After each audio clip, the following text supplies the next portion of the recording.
Hello everybody, welcome. I'm here unpacking the kiln, repacking the kiln with the, you saw me take out the bisque and now I've been glazing it all and working on it. And I've got a few more mugs to put in, another shelf or two to put in. Let's just bring the camera a little bit closer. You can see what I'm doing. Let's see. So I'll just swing the camera over the top there. You can see that's not the bottom shelf, that's the next shelf up, what you're looking at, and you can see the tops of the props here. I've just got to put a couple more pieces over on that far side and a cone, so let's do that. Right, let's just get the cone. This is a cone 10, and I always put it in the same spot here, in line with the spy hole, which is right down here. So I just have to check that I can, you know, you want to put the cone in your spy hole so that you can see it as it's falling. You don't want to put it right in the middle, because then it'll fall away, you know, so you've got to bear that in mind. It's going to fall, you want it to fall into your field of vision. So it's not too bad, just there, move it a fraction.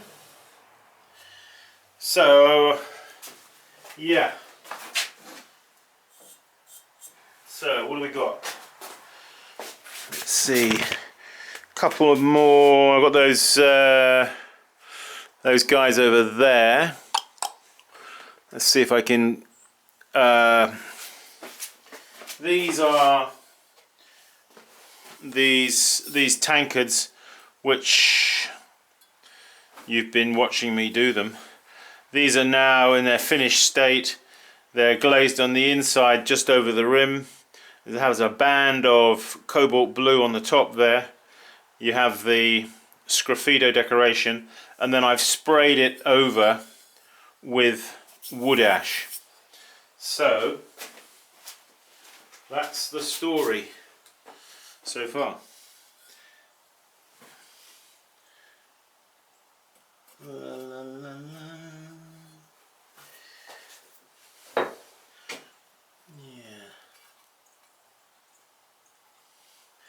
I reckon I can get one more there. Sometimes you have to just move the pieces along, you know. You sort of want to just get one into a certain spot, and then you have to move 1, 2, 3 a little bit further away, you know, then just to make the space a little bit bigger. So let's take the camera off the tripod and get right down in there. Alright, you can see what I'm talking about. So here, let's take one of these. I occasionally do this decoration, which is one of my father's actually. I do it in memory of him. So you can see the spot there. Okay, let's see if we can. So you see how I'm picking him up. I'm not picking him up like that, because that'll smudge the iron oxide decoration. So I'm going down like that and then expanding my fingers, you see, like that, so I can lift him like that without touching the outside. So the cone is there. I've got to mind I don't hit that. I've got to allow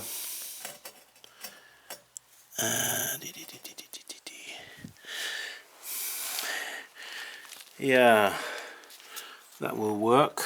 That will work.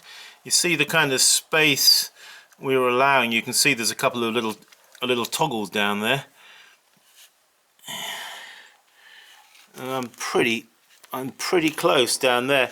It looks like it's touching down there, doesn't it? But it in fact it isn't. Just that the camera can't show it to you. So over here, sometimes it's a good idea to not have your handles. For example, if I was to put it like that, you see the handle is right over the edge here, where the flames are coming up here. So you want to turn away from the flame.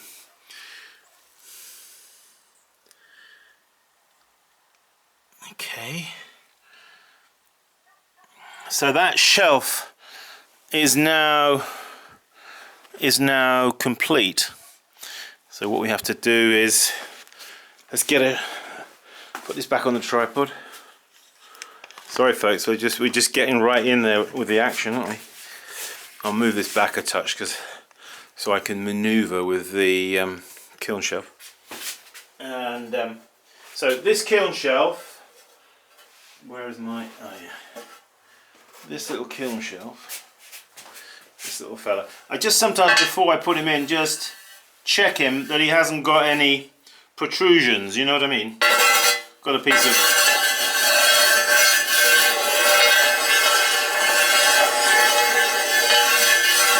just going over that a little bit like that. Now then, blow that away from the kiln out there, you know. So I just move him back a little bit more. Right. So yes. Okie doke. Whoop. Nearly went for 6.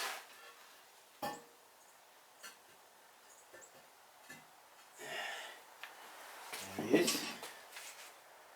Yeah, I have to get onto a concrete block here on the floor, you see, to get a little bit of extra height. You see down there that concrete block?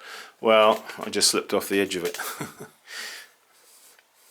It's not very good, Simon. Could have been a catastrophe. So that shelf is pretty good there. So we've got now the remaining. I've got some. What have we got? Well, we've got all these tankards here. These are the smaller tankards. In fact, these are the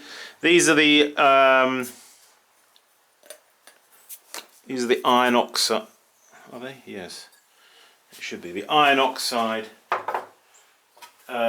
Yeah, you can just see a little bit of that iron oxide under the glaze there, you see, just creeping out. So these are going to be the iron oxide. Let's just have a look at the top shelf of the kiln so we can just see that there, you see. That's the sort of space. And what's the depth there? That's the interesting thing, isn't it? Let's just check the depth. I haven't got anything that's going to really fill this satisfactorily, but I've actually got a good 8.5 inches, you see. And the things that I'm going to be putting in there, that's like more of these guys. Well, they're only like 4.5 inches. So I'm going to have a lot of wasted space, but maybe not. You know, we do have a tendency, don't we, to cram pots in the kiln, and it may be sometimes a more open pack is not a bad idea. You sometimes want to go for quality, not quantity, you know. Always trying to get in and not one more. But you know what? Maybe one less is better. One less. I always just, before I put these in, I always just check the bottoms, you know, because although I'm pretty particular about cleaning off the bottoms of pots, as one should be. Now there's a case where I've got, you see, I've just got 4 along there at the minute, but in actual fact I reckon I can squeeze another one on the end there, but the way to do it, you see, I'm going to have to shuffle them all up more to the right. You can overhang them, you see, a little bit over the edge. Not too much of a problem to do that. Make sure the handles, you see, you don't want the handles sticking out like that. You want them tucked in. So tucking in the handles like that and like that. And I think, yeah, I think we've got enough space to get him on the end there, you see. How about that? Dee, dee, dee, dee, dee. So yeah, overhang them 1/4 of an inch or so, no big deal. La, la, la, la. About a 1/16 between each pot. And there we are. So we've got a full row. Well, we've got 5 of them along there. So what else have we got? Hang on, let's see.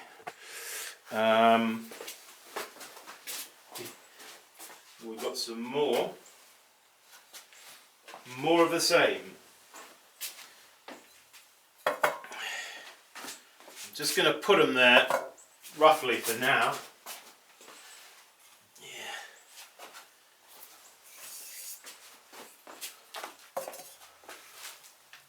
I've actually got some more of these in the pottery that are waiting for me to put a decoration on them.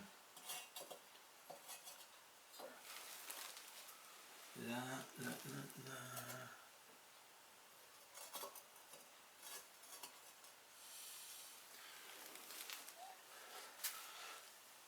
But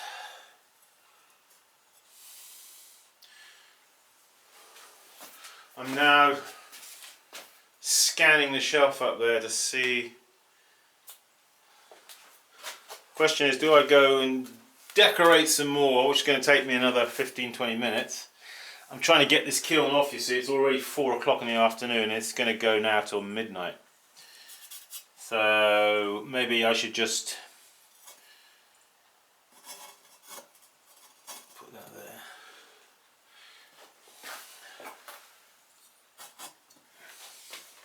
Well, I've got a board of smaller tankers over there. I think I'm going to take life by the smooth handle. I'm going to put those guys in over there. They're just a little bit smaller. It doesn't matter. I've got somebody who might want those anyway. Sorry folks, moving around. So these guys, these are a little bit smaller ones, you see.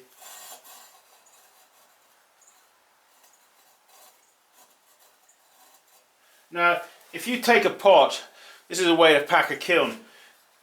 Put the pot in the space, okay.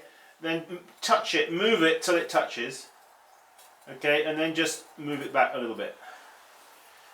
And you'll be okay if you do that. You'll be okay. Says he. You'll be okay, Simon. But Simon, why are all the pots all stuck together? Well, maybe they weren't okay.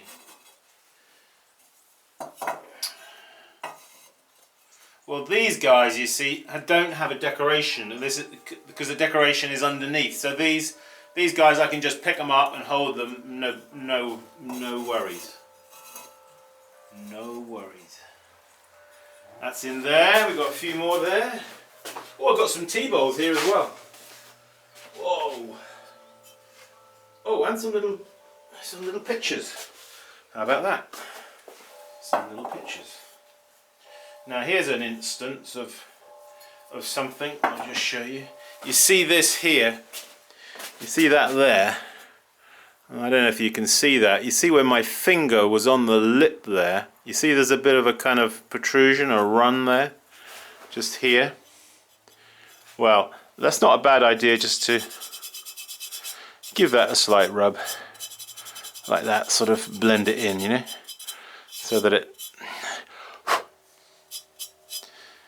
it depends if you like runs or not. I guess you see, you have to just judge things. Everybody's different, aren't they? Everybody. I hope the battery's going to hold out for us, folks. If it doesn't, we are going to be cut short.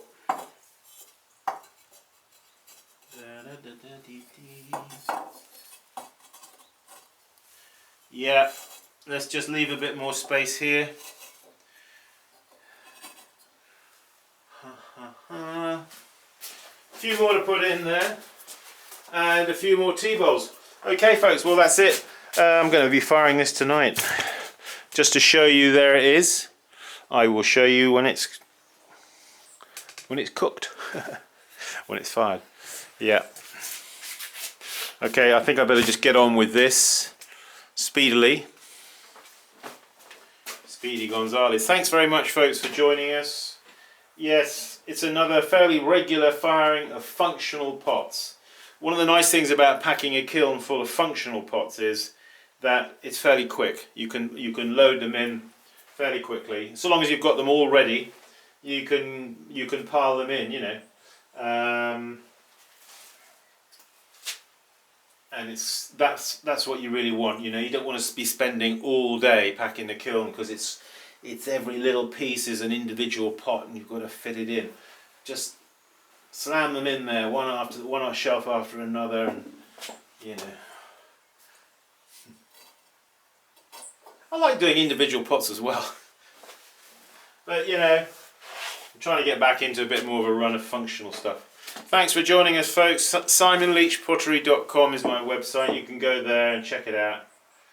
And as I say to everybody, keep practicing. See you folks. Take care. Bye bye.